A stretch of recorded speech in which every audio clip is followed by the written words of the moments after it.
ذہن پہ اثر کرتی ہے، اور ذہن جو ہے وہ شعور ہے وہ مادے اطراف میں اس پہ اثر انداز ہوتے ہیں.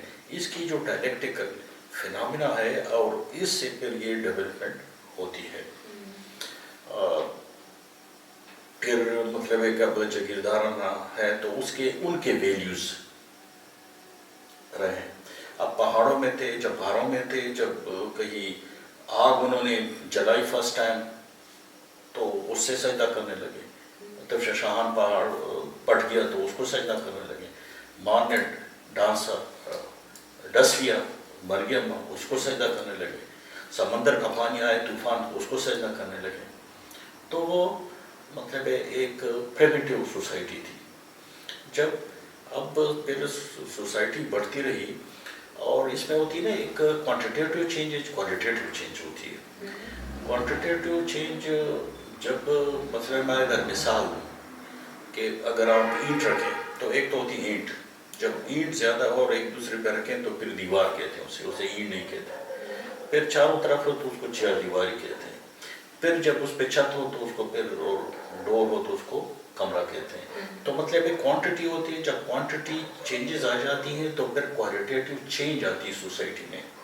تو اس طرح سوسائٹی میں بھی کوالٹیٹیو چینج آتی رہی. جو مینز آف پروڈکشن، پیداواری قوت ہو تو اس میں پھر ترقی ہوتی رہی. پھر مطلب آہستہ آہستہ پھر تلوار آ گئی، پھر توپیں آ گئی اس قسم کی وارز میں. پھر اس کے ساتھ پھر کلچر بھی ڈیولپ ہوا، تہذیب بھی، آرٹ بھی، میوزک بھی، انہوں نے بھی وہ چیز جنم دی. اب اس میں بھی مطلب جو پرانے زمانے میں تھے وہ بھی یعنی ہزاروں سال پہلے یا مطلب کئی سو سال پہلے وہ بھی یہ چوڑیل قسم کا کہ اس پہ چوڑیل نے اثر کیا ہے. اس کو بھی وہ آگ جلاتے تھے اور اس میں بھی وہ بتی متی دیتے تھے. وہ اپنا وہ ایک جادو قسم کا کہ یہ سے یہ جن وغیرہ یا شیطانی وہ روح ہے یا اسپرٹ ہے یہ نکل جائے.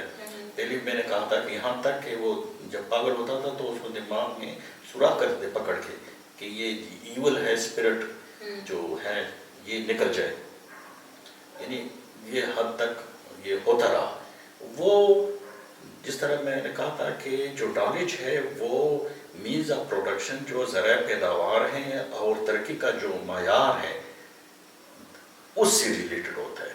تو یہ دونوں پہ اثر انداز ہوتے ہیں، شعور مادے پہ، اطراف پہ، اور اطراف اور یہاں پہ کی اس پہ پھر شعور پہ. تو انسان اس پہ پھر چینجز لاتا ہے اور ڈیولپمنٹ کرتا ہے. اس طرح جب جاگیرداری نظام ہوا، اب پھر مطلب ہے کہ جب جاگیرداری نظام میں مطلب ان کا اپنا سسٹم ہے، سب جانتے ہیں. جب وہ مقدار زیادہ ہوا، کوانٹیٹیو اس کی مقدار، تو پھر ایک دور دور اطراف میں وہاں پہ تجارت شروع ہوئی جو ضرورت سے زیادہ تھی. یہ اجناس لے کے کوئی اور کپڑا لے آتے، کوئی اور چیز لاتے، اس طرح ایکسچینج ہوتے رہے. پھر بیچ میں پھر وہ وہاں رہا، پھر سینٹر بن گئے، سٹیز بن گئے. جب اور بھی ترقی کی مینز آف پروڈکشن نے اور مشین نے جنم لیا یا مشین ایجاد ہوئی، تو پھر ایک سرمایہ دارہ نظام نے جنم لینا شروع کیا. اب سرمایہ دارہ نظام کو تو مطلب وہ تھا کہ ضرورت تھی کہ اس کو مزدور ملے. اب مزدور کہاں سے آئیں گے؟ وہ تو سب کسان تھے اور جاگیردار کے قبضے میں تھے. تو وہاں سے پھر چونکہ ایک کیپٹلزم ایک ڈیولپ فارم تھی، ایڈوانس فارم تھی، تو انہوں نے کہا کہ آزادی، مساوات، کہ ہر ایک کو آزادی ہے کہ کون سا بھی پیشہ اختیار کرے، کہاں سے بھی جائے، کہاں بھی جائے، خود اپنا چیز خرید لے. جاگیرداری میں تو نہیں ہو سکتا تھا، وہ سب کنٹرول ہوتا تھا. تو اور پھر یہ تھا کہ آپ دیکھتے ہیں کہ وہ زیادہ قدرت پہ انحصار تھا کہ اب جو فصل ہے وہ کیڑے مکوڑے آ گئے. اب یہ تھا کہ وہ اس کا انحصار بھی قدرت پہ تھا کہ بارش ہوتی ہے کہ نہیں، پانی آتا ہے کہ نہیں، سورج آتا ہے کہ نہیں. اب ذرا مطلب فصل تباہ تو نہیں ہو گئی اس کو. تو وہ ایک قدرتی آفات پہ بھی ان کا انحصار تھا. جب یہ نعرے آئے تو ان میں اٹریکشن تھی کہ لوگوں کے لیے اس نعروں میں کہ مجھے آزادی چاہیے, مجھے مساوات چاہیے, میں جو پیشہ اختیار کروں, میرے اپنی مرضی سے جہاں جاؤں, کون سے شہر میں آباد ہو جاؤں, کیا خرید سکوں. تو اس میں بڑی وہ کشش تھی. تو وہ جاگیرداری کے خلاف وہ بغاوتیں شروع ہو گئی اور سرمایہ داری نظام نے جنم لیا. اب سرمایہ داری نظام نے مطلب ہے کہ اس میں مشینیں آ گئی, اس پہ کام شروع ہوئے.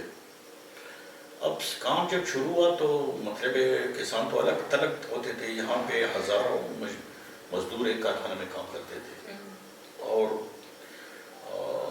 جب کرتے تھے اور اکٹھے ہو گئے کام کرتے تھے, پھر اس میں مطلب اپنے وہ دیکھتے تھے کہ نہ بارش کی ضرورت ہے, نہ پانی کی ضرورت ہے, نہ آفات کی کوئی اس کا تاثر, اس کا کوئی رد عمل ہے یا کوئی کام ہے. اگر میں کام کروں تو پروڈکشن ہوگا, کام نہ کروں تو پروڈکشن نہیں ہوگا. تو وہ سرمایہ داری نظام نے پھر یہ بھی جو فرانس کا صنعتی انقلاب اور اس میں مشینوں کے خلاف پھر اس مشینوں کو توڑنے لگے. پھر مطلب ہے کہ اس کے بعد وہ مزدوروں کا اس کا اپنا مطلب ایک جدوجہد سیاسی شروع ہوا. اب اس کی طرف میں نہیں جاتا. اب مطلب ہے کہ اس کے ساتھ ساتھ جو پہلے مطلب تھی جو پریمیٹو سوسائٹی میں جو آتش فشان پہاڑ کو سجدہ کرتے تھے اور سانپ کو سجدہ کرتے تھے اور آگ کو سجدہ کرتے تھے, اب وہ ایولیوشن ہوتی گئی. جب مطلب ہے کہ جو دین ان کا دور شروع ہوا تو پیغمبر نازل ہونے شروع ہوئے, اور اس میں بھی مطلب ہے کہ پھر جو دین ہے ہمارا اسلام وہ آخری دین, اور مطلب اس کے حوالے سے حضرت محمد صلی اللہ علیہ وسلم آخری نبی کے حوالے سے وہ ہم سب کا یقین ہے, ایمان ہے. تو وہ یہ ہوتا رہا. لیکن جس طرح ہوتی نا کہ ترقی ہوتی رہی, یعنی اب مجھے یاد ہے کہ ہمارے زمانے میں جب چھوٹے تھے تو وہ کوئی اس کو فصل کو کوئی خراب ہو جاتی یا کوئی گن لگ جاتی تھی یا کوئی جراثیم وغیرہ یا کیڑے مکوڑے, تو وہ مذہبی یا ملا صاحب کو بلا کے مٹی کو لے کے ہاتھ میں چھف چھف کر کے اس پہ پھینک دیتے تھے کہ. لیکن اب چیزیں مطلب ریلیٹیوٹی ہوتی ہے, ایک ہوتی نا ابسلیوٹ نہیں ہے کوئی چیز. جس طرح موشن کا میں نے کہا نا, تو چیزیں ابسلیوٹ نہیں ہے.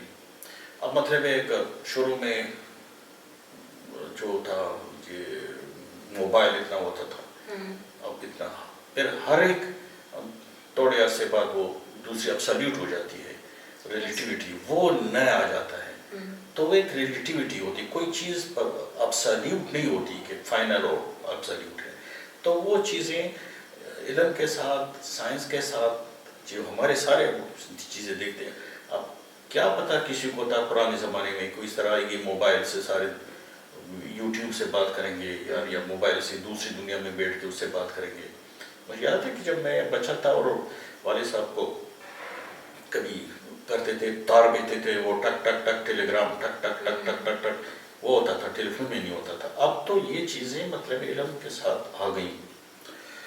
تو یہ مطلب سارے ترقی ہوتی رہی اور ڈیولپمنٹ ہوتی رہی. تو مذہبی عقائد بھی ساتھ رہے لیکن سائنس بھی ترقی کرتی رہی. تو فائنلی پھر مطلب سرمایہ داری سے بھی پھر سوشلزم کمیونزم کی طرف بھی گئی بات. تو یہ سارے جو ہیں اس کے مطلب ایک ڈیولپمنٹل سٹیجز ہیں. So you talked about technology. Sir, why we Pakistanis and the Muslim world as a whole are lacking behind in science and technology? اب ابتدائی دور میں جو تھا نا ہمارے مسلمان جو تھے, ابن رشد یا فلاسفر یا ابن سینا جو تھے, وہ تو بڑا انہوں نے ریسرچ کیے تھے, اور ان کے ابتدائی دور میں تو یورپ میں بھی مطلب ان کے مضامین پڑھائے جاتے تھے. لیکن یہ دور تو مطلب عیسائیوں کا بھی ایک مذہب ہے, اب اسرائیل کا بھی ہے, وہ اس میں بھی بڑے مطلب مذہبی عقائد کے حوالے سے دیکھتے ہیں. لیکن ہم نے سائنس کو راستہ نہیں دیا. یعنی سلطنت عثمانیہ اوٹم امپائر جو مسلمانوں کے اس کی طرف دیکھتے تھے, دنیا کی مسلمانوں کی نمائندگی کرتے تھے, جو چیز تھی وہ خلافت کی تحریک بھی سب کنٹیننٹ میں جب اوٹم امپائر ڈس انٹیگریٹ ہو رہا تھا. تو ایک وجہ یہ تھی کہ انہوں نے 200 سال تک پریس پہ پابندی لگائی تھی, پرنٹنگ پہ. جب پریس اور پرنٹنگ آیا تو اس سے تھا کہ کتابیں چھپنے لگی. پہلے تو یہ تھا کہ ایک قلب سے, ایک دل سے لے کر دوسرے دل قلب تک, یعنی سینہ بسینہ نالج ہو جاتا تھا, یا جا کے وہاں بیٹھتے تھے شاگردی کرتے. اب کتابیں جب پرنٹنگ ہو گئی تو ساری دنیا میں پھیلنے لگی, تو علم کا تو فراوانی ہو گئی.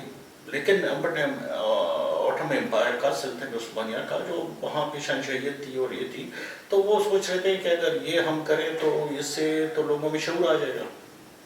تو پھر اس کو مطلب ایک غیر اسلامی چیز قرار دی گئی.